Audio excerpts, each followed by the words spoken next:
how much money they're going to get if somebody, moves and another person moves in.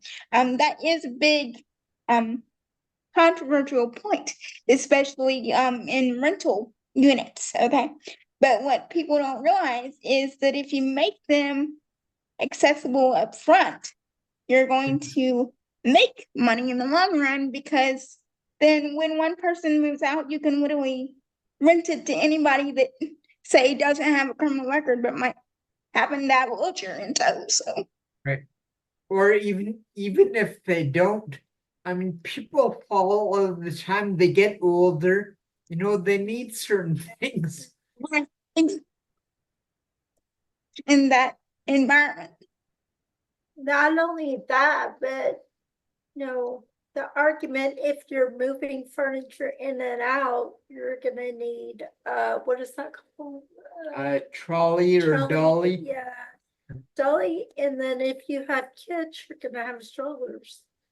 I mean, I don't understand why people are so against it. Yeah. And that we're not just talking about housing too. These apply for also businesses.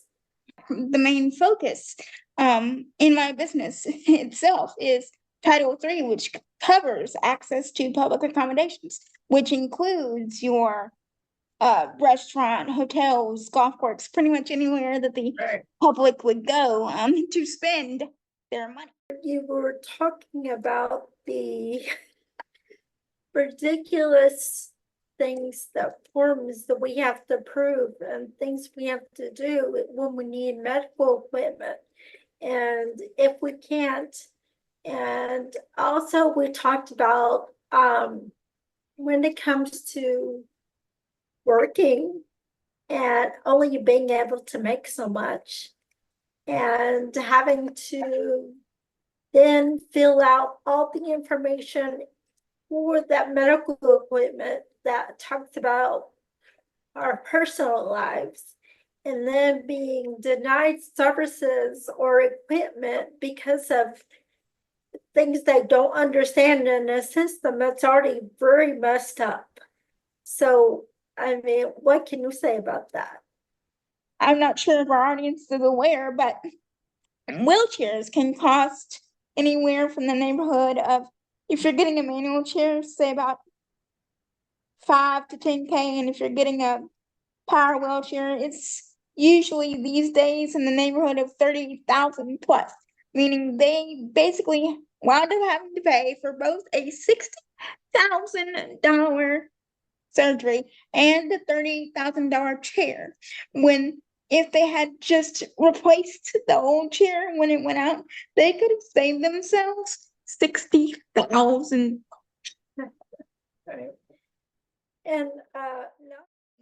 But the reason that contentious feeling about DEI came about is they're saying DEI is, about race, and when it is brought up in the educational systems, which is really where this crackdown started, it tends to exacerbate racial tension issues. That was the standpoint of the people that are pushing back against the initiatives. That's where their point of pushback comes from. I do not agree with this for all the reasons you said, in that DEI is not just forgive me, but black versus white issue. No, it does bring in disability, Latinos, and everything I mentioned earlier. That's why there should not be this. Right. It's a human issue. Yeah. It's similar to the discussion we're having now on DEI, and when you were talking about before about people being threatened. And Krystal and I certainly have talked about this a lot, where a lot of pushback from the people, understandably, who have power or who have had power historically. They very vehemently push back against stuff like DI and and different races and genders and ability levels, and they push back against all that sort of progress because it threatens their power and control and What that, they understand and what their idea of. and they view freedom and power and control as and money as these limited things. There's only so much to go around and they have to have all of it.